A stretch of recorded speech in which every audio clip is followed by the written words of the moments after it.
السلام علیکم ورحمۃ اللہ وبرکاتہ۔ محترم سامعین کرام، امید کہ آپ تمام حضرات خیر و عافیت سے ہوں گے۔ جن حضرات نے بھی ہمارے چینل کو سبسکرائب کیا ہے، ہم ان تمام حضرات کا تہ دل سے استقبال کرتے ہیں۔ آج کل تبلیغ میں ایک چیز بکثرت مشاہدے میں آ رہی ہے، وہ یہ ہے کہ تبلیغ میں وقت لگانے والے احباب اکثر و بیشتر علماء کرام پر، مدارس پر تنقیدیں کرتے ہوئے اور اعتراض کرتے نظر آتے ہیں۔ اس کی ایک بڑی وجہ یہ ہے کہ ان حضرات کے سامنے صرف دعوت و تبلیغ کے فضائل اور اس کی خوبیاں اور اس کے نتائج ہی بیان کیے گئے، جس کی وجہ سے دین کے دیگر شعبے، خصوصاً صحابہ کرام کی زندگیوں کے جو دیگر پہلو تھے، علمی پہلو، سیاسی پہلو، معاشرتی پہلو، یہ سارے پہلو ان حضرات کی نظر میں نہیں آ سکے اور صرف دعوت اور تبلیغ کا ایک پہلو ہی بیان کیا گیا، اسی کے لیے خروج کو ثابت کیا گیا، اسی کام کے لیے قربانیوں کو ثابت کیا گیا، اور انہیں یہی بتایا گیا کہ یہی نبیوں والا کام ہے، یہی صحابہ والا کام ہے، جس کی وجہ سے آج حال یہ ہے، ایسی باتیں سننے میں آ رہی ہیں کہ مدارس میں پڑھنے والے تو چندے کے پیسے کھاتے ہیں، مال کا میل کھا کر یہ پڑھتے ہیں، یہ کیا دین کی خدمت کریں گے؟ مدارس تو ہمارے پیسوں پر پلتے ہیں، ہمارا کھا کے ہمیں کو کہتے ہیں۔ جب ہم گناہوں میں پڑے ہوئے تھے، جب یہ علماء کہاں تھے؟ اس قسم کی جو تقابل کی راہ پر کچھ لوگ چل پڑے ہیں، انہیں اندازہ بھی نہیں ہے کہ جو دین آپ تک پہنچا ہے، اس کے لیے علماء نے کیا کیا قربانیاں دی ہیں، اور دور صحابہ سے لے کر یہ دین کس طرح سینہ بسینہ آپ تک منتقل ہونے میں کتنے علماء کا اس میں کردار ہے، کتنے علماء کے علمی تحقیقی کارنامے ہیں کہ جس کی وجہ سے تبلیغی جماعت وجود میں آئی ہے۔ تو بہرحال اس میں ان حضرات کا کوئی قصور نہیں ہے، جبکہ انہیں کچھ معلوم ہی نہیں ہے، تو ظاہر ہے یہ ایسی باتیں کہیں گے۔ تو میں امید کرتا ہوں کہ میں کچھ باتیں صحابہ کرام کے زمانے کی کچھ جھلکیاں آج ان حضرات کے سامنے رکھوں، تاکہ انہیں اندازہ ہو کہ دین کے دیگر شعبوں نے کیا کیا خدمات انجام دی ہیں۔ اس میں کوئی شک نہیں ہے کہ تبلیغی جماعت بے شک نبیوں والا کام ہے، صحابہ والا کام ہے، لیکن کار نبوت ایک کلی ہے، اور اس کی جزیات جو ہیں وہ بے شمار ہیں، اور سب کا درجہ یکساں نہیں ہے، کیونکہ ان میں اہم اور غیر اہم کا فرق ہے، اور اس وقت سب کی تفصیل بتانا تو بہت مشکل ہے اور ضروری بھی نہیں ہے۔ البتہ سمجھنے کی اور سمجھانے کی بات یہ ہے کہ صحابہ کرام رضی اللہ عنہم کا کام ایک کوہ نور ہیرے کی مثال ہے، کیونکہ وہ ایک ہی وقت میں معلم تھے، مرشد تھے، مبلغ و داعی تھے، محدث تھے، مفسر تھے، مجاہد تھے، فرما روا اور فقیہ اور مجتہد تھے۔ پھر جیسے جیسے وقت گزرتا گیا تو ان کاموں کی تفصیل عمل میں آنی شروع ہوئی، مگر دین کی دعوت اور تبلیغ کا کام ہر دینی کام کے ساتھ کسی نہ کسی صورت میں جاری رہا، اور انشاءاللہ قیامت تک جاری رہے گا، کیونکہ یہ دین کا بنیادی کام تھا۔ لیکن آہستہ آہستہ اس ضمنی اور اہم کام میں سستی پیدا ہوتی گئی، جیسے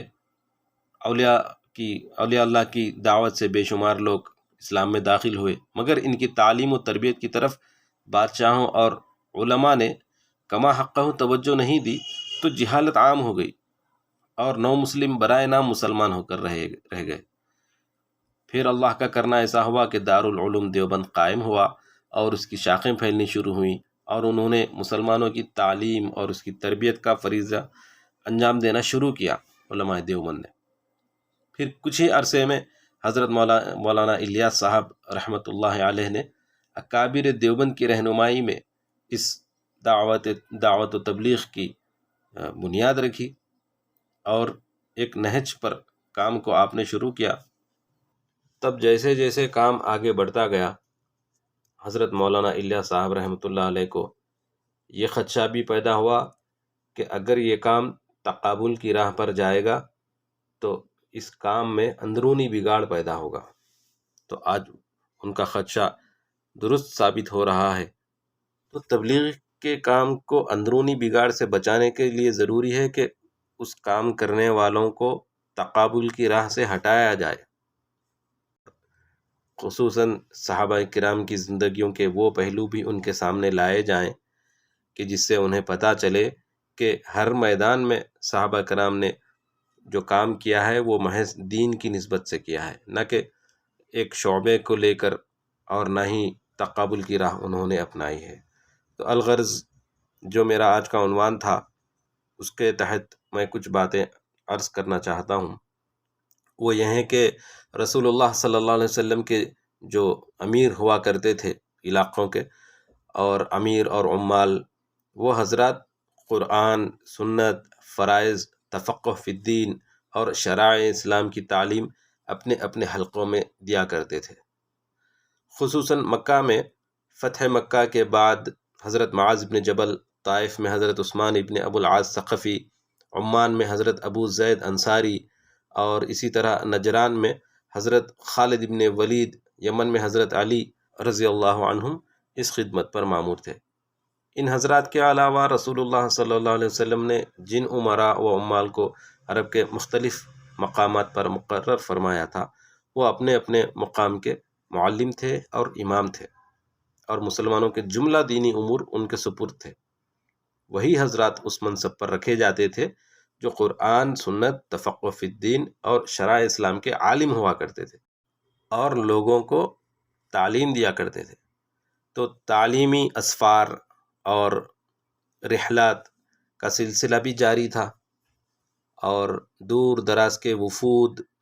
اور افراد خدمت نبوی میں آتے تھے، اور جیسے کہ وفد عبد القیس کے ارکان، انہوں نے رسول اللہ صلی اللہ علیہ وسلم سے بیان کیا کہ ہم لوگ بہت دور سے مشقت برداشت کرتے ہوئے آئے ہیں، اور راستے میں کفار مضر کے قبائل ہیں، اسی لیے ہم صرف شہر حرام میں آپ کے پاس آ سکتے ہیں۔ حضرت عقبہ ابن حارث رضی اللہ عنہ کے بارے میں آتا ہے کہ آپ صرف ایک مسئلہ معلوم کرنے کے لیے خدمت نبوی میں آئے۔ شروع میں طلباء کے قیام اور طعام کی کوئی ضرورت نہیں پڑتی تھی، کیونکہ مکہ مکرمہ میں دار ارقم میں مقیم جو صحابہ کرام تھے، وہ رسول اللہ صلی اللہ علیہ وسلم نے ان کے لیے مستطیع صحابہ کے یہاں کھانے کا انتظام فرما دیا تھا، جسے جاگیر کہا جاتا ہے۔ اور قباء میں سعد بن خیثمہ رضی اللہ عنہ کا خالی مکان تھا جو بیت العذاب دار الطلبہ کے نام سے مشہور تھا۔ اسی طرح اصحاب صفہ مسجد نبوی میں قیام کرتے تھے، اور بیرونی طلبہ یعنی وفود اور افراد دار رملہ بنت حارث میں عام طور سے قیام کرتے تھے۔ اصحاب صفہ کے طلبہ کا کھانے پینے کا انتظام انصار مدینہ اور حضور صلی اللہ علیہ وسلم کے یہاں بطور جاگیر کے تھا، اور بیرونی حضرات کے لیے خصوصی دعوت و مدارات کا انتظام تھا۔ اس زمانے میں قرآن کی تعلیم عموماً زبانی ہوتی تھی،